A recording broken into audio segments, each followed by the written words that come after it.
here we are with my fifth, I think it's my fifth attempt at a black and white flower. And, oh, I don't know, I'm pretty happy with this one, except for just the shape a little bit. And I really don't want to blow out the edges, but I didn't know how else to make it look like it's supposed to. Not that it's supposed to be perfect, I get that, but just saying, are we focused here or not? I don't think so. There we go. So I did blow everything out to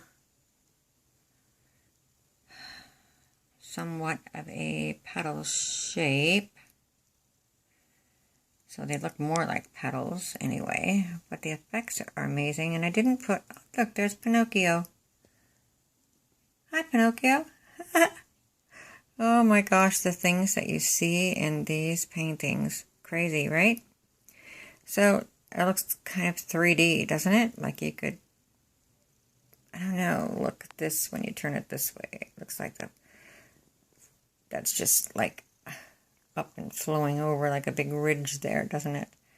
Cool. And there's the center. That turned out really well. I'm really happy with that. Lots of cool little cells. I put half as much silicone, white and silicone in there. I didn't like it everywhere like in the last one. But anyway, I don't know. There you go. Let me know what you think. Thanks for watching.